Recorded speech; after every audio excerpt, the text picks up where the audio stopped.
guys, Basketballer here. We are now on the fourth game for this February 24 NBA Game Day edition. We are here to talk about Toronto Raptors versus Miami Heat. But before we do that, I'm just inviting everyone to click on the subscribe button below. And at the same time, please include that bell logo or bell button that will actually notify you whenever we have a new video up. Okay? Again, it's Toronto Raptors versus Miami Heat. Let's talk about the standings of both teams first. For Toronto Raptors, they're the number 5 team of the Eastern Conference with 16 wins and 16 losses. They lost last night, and that was against the number 1 team in the East in Philadelphia 76ers, 109-102. Now for Miami Heat, they are the number 10 of the Eastern Conference with 14 wins and 17 losses. Obviously, the record of Toronto Raptors is way better and higher than Miami Heat. But the thing about Miami Heat is that they're starting to figure things out. And a matter of fact, Miami Heat is in a 3-game winning streak. So approaching this game, Miami has that kind of momentum that they've been looking for the early part of the season. Let's take a look at the details of this game. This one would be played at Miami with a spread of -2 for Miami, +2 Toronto Raptors. So this one would be played 8 o'clock p.m. Eastern Time. That's going to be 9 a.m. Manila or Pasay City. Okay, let's take a look at it. Miami obviously has the home court advantage as they would be having it in their at their home court. They also have the advantage in terms of fatigue because Toronto just played last night, and again that must be tiring. Going up against the East's number 1 team in Philadelphia.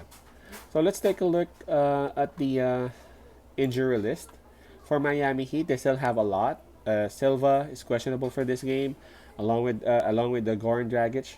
Tyler Hero is questionable. Although Gabe Vincent is actually listed as someone probable playing on this game. Avery Bradley, Myers Leonard, we can't really expect anything from them at this point. Now for Toronto Raptors, it says here that there's a huge chance that Kyle Lowry may be back and may be playing on this game. So we'll see. This is due to his ankle injury, and I'm not sure though if ever he would be playing, if there would be like a cap in his playing minutes or playing time.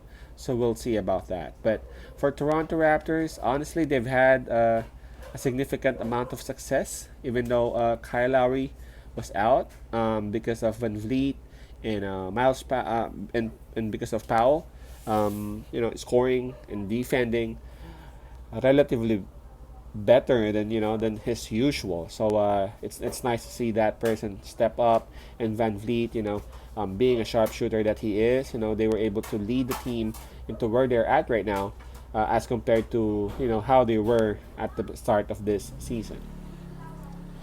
Okay, so here we are. We need to decide as to which team are we picking on this game. This one's hard, man. It's always hard if it's going to be Toronto Raptors versus Miami Heat, regardless of the situation, man. It is always freaking hard. But for this one, let's just take a look at it one by one. Miami has the advantage in the home court. Miami has the advantage in terms of fatigue because they're coming off rest, while Toronto is traveling, and Toronto just played last night, and it wasn't a joke going up against Embiid and the number 1 team. And right now, Miami Heat is actually enjoying their momentum. Miami Heat defeated Los Angeles Lakers. They defeated Oklahoma, and they also defeated Sacramento Kings. So man, Miami Heat must be having this push, and you can see the interviews made with Butler and all that. He looks confident like shit, man. So it's really hard to go to put a bet on this too, but I gotta choose one. So I'm siding with Miami Heat right now because a lot of factors are pointing towards Miami. Again, that's the home court, fatigue against Toronto Raptors.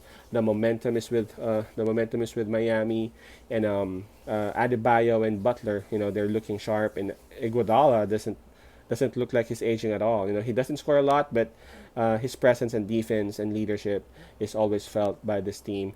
And for Kyle Lowry, I was also talking to myself earlier, like if Kyle Lowry would be back, then all of a sudden, of course, the complex of the game may be a bit changed because, of course, with the presence of Lowry, it will be something different. Would it affect them negatively, or would they have like some sort of hard time adjusting to it? Because it's been a while since Kyle Lowry actually played. So we'll see. We'll see about it. But yeah, my pick on this one would be Miami Heat -2. And that's gonna be my final decision on this. Miami Heat -2. For those who got Facebook account, just click on the button on the upper right hand of our YouTube account. It has the Facebook logo there. It says "Message Me."